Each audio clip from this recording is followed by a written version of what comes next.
사실 저도 딱 잘라 말해서 어떤 게 좋은 시고 어떤 게 훌륭한 시고 이렇게 말하기는 어렵습니다. 그런데 이를테면 어린이 대공원은 아이들 시만 한번 딱 걸어보자. 홍대에서 사랑이 빈번하니 좋은 사랑 시만 한번 걸어볼까? 이렇게 생각해 볼 수 있지 않아요? 아주 좋은 비유를 들어드리면 이상의 시는 지하철에 절대 못 거는 거예요. 지금 이 상태라면. 지하철에 서서 이게 어디서 뛰어 읽어야 돼? 이런 걸 상상해보면 좀 재밌지 않습니까? 지하철에는 왜 시가 있을까요? 허전하니까 아마 시를 게재해서 지하철을 기다리면서 또는 집으로 돌아가면서 시에 좀 빠져보게 하는 게 어떨까라고 하는 아이디어 때문에 아마 생긴 것 같습니다. 대부분은 광고판을 넣었잖아요. 근데 그것 자체는 굉장히 좋은 발상이었다고 저는 생각을 해요. 다른 문제가 있어서 그렇지. 혹시 문제라고 하면은 일단 이 스크린도어 지하철 시는 생각보다 오래됐습니다. 한 20년. 거기에 게재되는 시의 어떤 수준이 늘 문제가 됐고요. 그래서 시인들이 굉장히 부끄러워합니다. 물론 그 중에는 시민 공모작들이 있어서 아마추어구나 이렇게 느껴서 이 정도 수준이구나 라고 생각할 수도 있지만 사실 아마추어 시도 수준이 굉장히 높습니다. 요즘 저는 이제 아마추어들을 계속 보잖아요. 강의에서 굉장히 수준이 높습니다. 제가 수준을 어떤 시는 좋고 어떤 시는 나쁘다 이렇게 이야기하기는 어려워요. 각자 보는 기준이 다를 수도 있지만 일반적으로 시민들이 그 시를 보고 정서적 공감을 획득하는가의 문제, 그게 제대로 원활하게 소통되고 있지 않다는 얘기죠. 그 텍스트들이. 근데 사실 저 같은 사람은 시의 퀄리티를 잘 모르겠어서 보여주신 지하철 시를 어느 정도 이렇게 쭉 읽어봤는데 대부분의 시들이 굉장히 긍정적인 잠언 형태로 되어 있어요. 사실 저는 잠언은 시가 아니라고 생각을 하거든요. 그리고 익숙한 감정, 아버지가 돌아가셨어 그러면 슬픔, 이런 정도의 감정의 바운더리를 우리가 가지고 있잖아요. 그런데 그 익숙한 감정에서 벗어나지 않아요.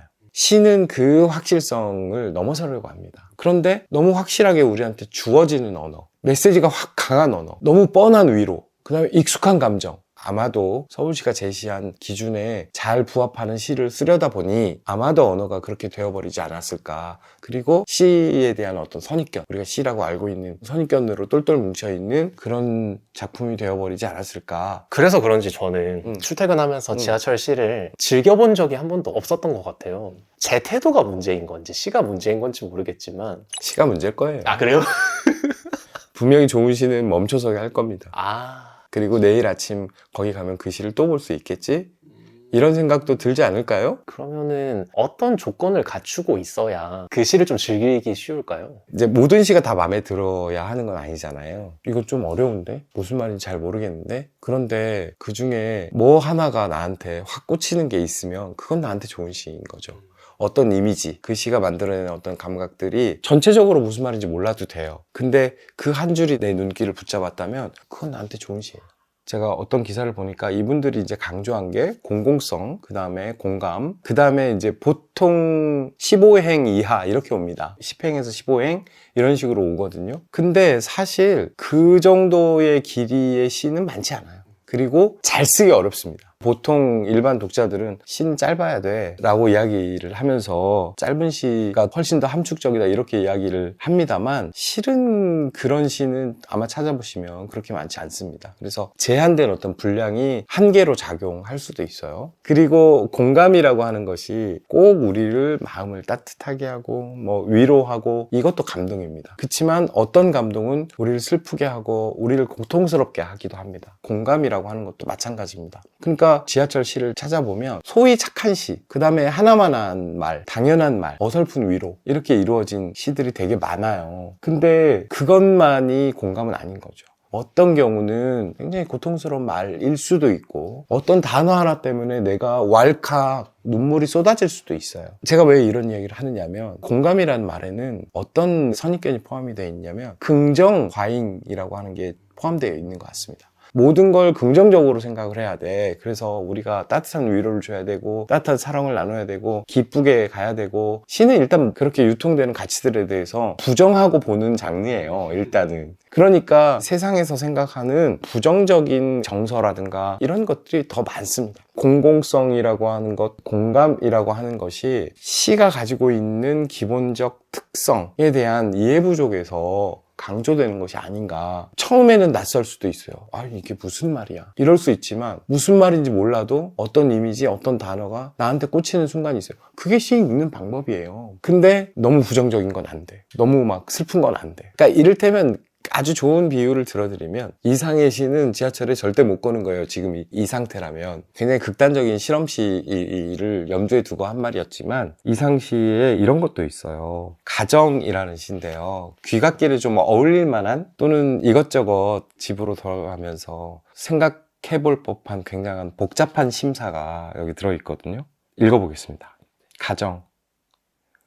문을 앞만 잡아다녀도 안 열리는 것은 안에 생활이 모자라는 까닭이다. 밤이 사나운 꾸지람으로 나를 졸른다. 나는 우리 집 문패 앞에서 여간 성가신 게 아니다. 나는 밤속에 들어서서 재웅처럼 자꾸만 감해간다.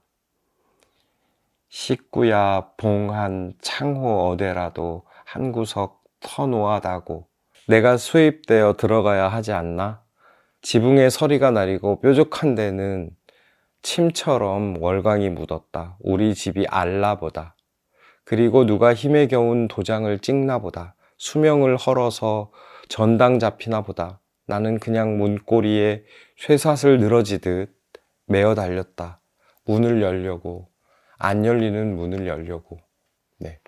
조금 어렵지만 뭔가 이렇게 내가 돌아가는 그 집, 가정이라고 하는 상당히 관념적인 말이잖아요. 그 가정에 대해서 이러쿵저러쿵 생각해 볼 수 있지 않을까요? 낭독해 주시는 스타일이 평소랑 좀 다른데 네. 또 특이하게 적혀 있나 보죠? 다 붙어 있습니다. 아, 다 붙어 있어요. 그래서 굉장히 읽기는 어렵습니다. 네. 근데 좀 재밌지 않아요? 네. 지하철에 서서 이게 어디서 뛰어 읽어야 돼? 이런 걸 상상해보면 좀 재밌지 않습니까? 그러게요. 그 생각하는 것만으로도 네. 지하철역이 풍요로워질 맞아요. 거거든요. 맞아요. 근데 또 누군가는 그걸 보면서 뭐야 이런 감정을 또 느낄 그럴 수도 수도 있고. 있죠. 그 말이 생각나네. 예전에 스티브 잡스가 했던 말 중에 모두를 행복하게 만들 거면 아이스크림을 팔아라.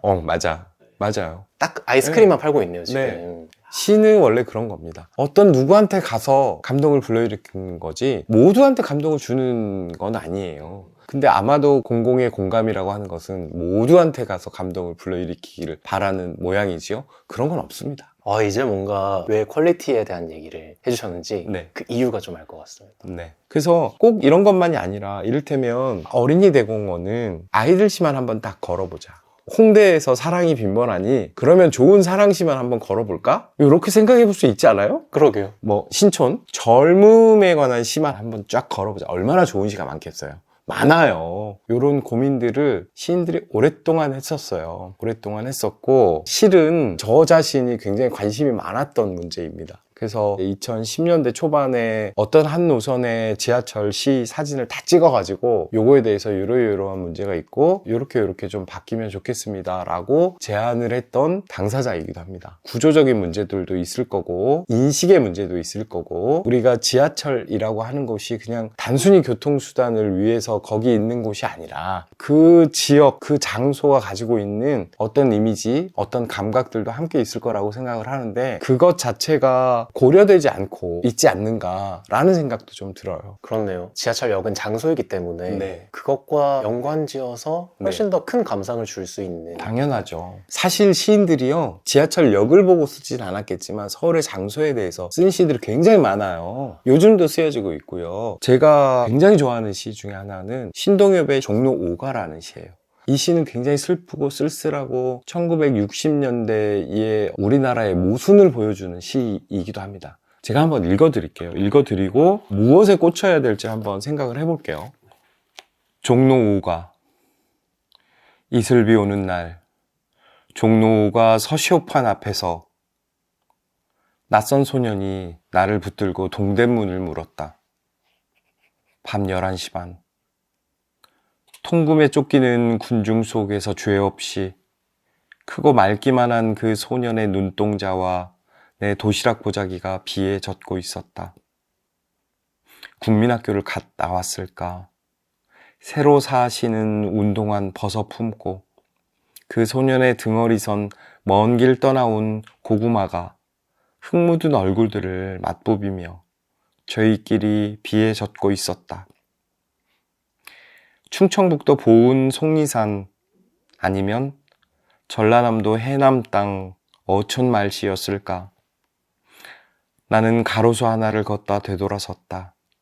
그러나 노동자의 홍수 속에 묻혀 그 소년은 보이지 않았다. 변한 것은 없었다. 2조 500년은 끝나지 않았다. 옛날 같으면 북간도에라도 갔지. 기껏해야 버스길 300리 서울로 왔지. 고층 건물 침대 속 누워 비료 광고만 뿌리는 금어리 마을. 그 무슨 넉살 꾸미기 위해 짓는지도 모를 빌딩 공사장 도시락 차고 왔지. 이슬비 오는 날 낯선 소년이 나를 붙들고 동대문을 물었다.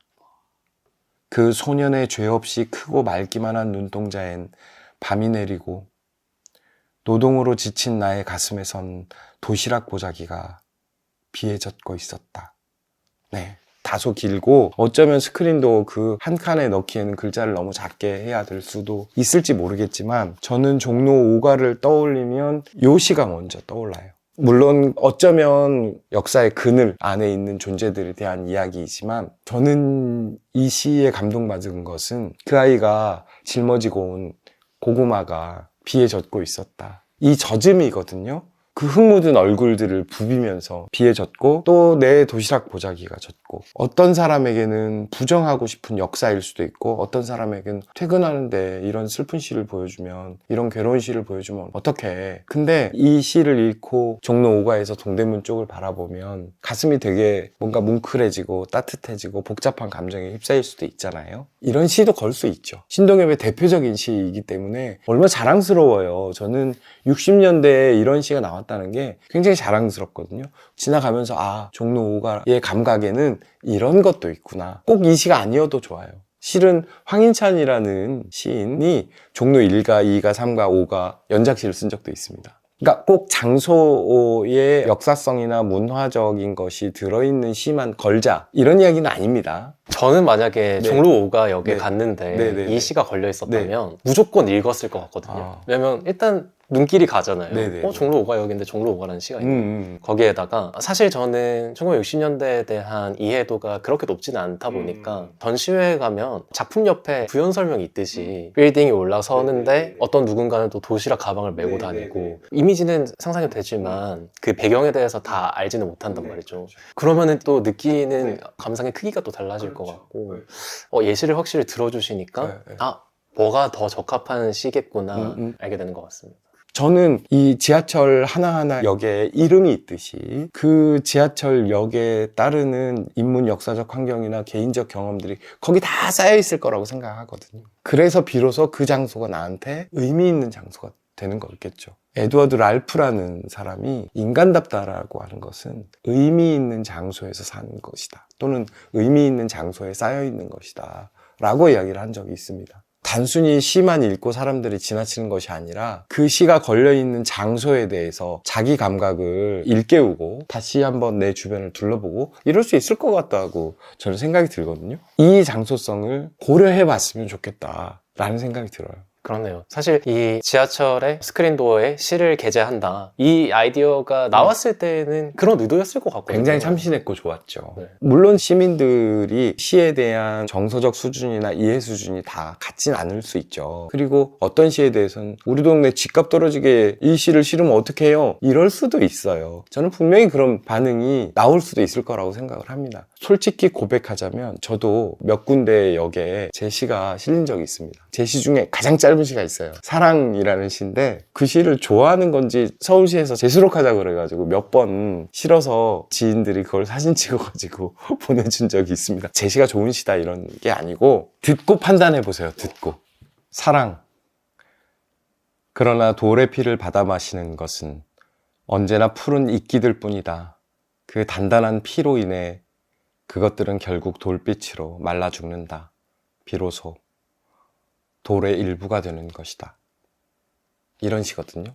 굉장히 짧죠. 네. 근데 저는 그렇게 어울린다는 생각이 별로 안 드는데 저도 그죠? 아니 이걸 사람들이 찍어서 보내주니까 와 신기하다. 신도림역에 이런 게 걸려있네? 이런 기분을 느낄 수 있었지만 시 한 편이 어떻게 모든 사람을 다 만족시키겠어요? 그렇진 않죠. 다만 우리가 어떻게 그 텍스트가 걸려있는 장소에 접근하느냐에 따라서 달라지는 거겠죠. 그리고 아니 이별하고 오는 사람이 이 시를 읽었으면 좀 좋았지 않았을까? 결국 우리 모두 돌이 될 거야. 이런 느낌? 역시 팔은 안으로 굽는다고 또 짧으니까 좋아했지 않았을까? 라는 생각이 좀 들기도 하고. 저도 다 듣자마자 들었던 생각이 인쇄할 잉크가 부족했나? 너무해.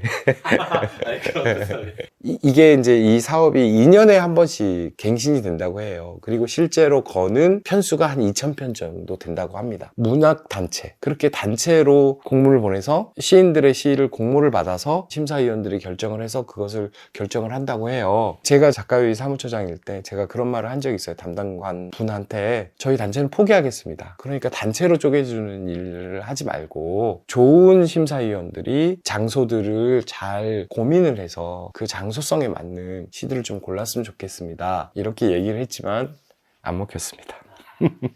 기계적으로 뭔가 단체들에게 네네네. 기회를 이렇게. 근데 저는 기계적 균형 맞출 필요가 없고요. 중요한 것은 미학적 정체성, 조금 어려운 말이긴 합니다만 지금 당장 써서 공모전에 공모를 해라 이러기보다는 이미 나와 있는 시집 얼마나 많습니까? 그리고 한국이 전 세계에서 시집을 가장 활발하게 가장 많이 그리고 상업적으로 내는 거의 유일한 나라예요.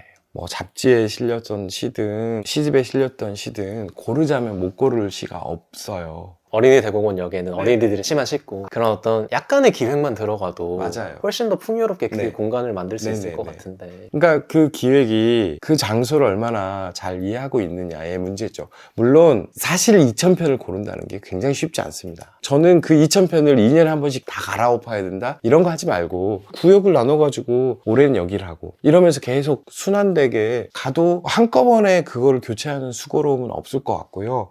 그리고 안 예뻐요. 너무 안 예뻐. 저희 민감하거든요. 서체에 민감하고 인쇄되었을 때 나오는 모양도 되게 민감해요. 시인들은. 그래서 시인들은 자기만의 글자체와 글자 폭이나 뭐 이런 것들을 갖고 있습니다. 근데 안 예뻐요.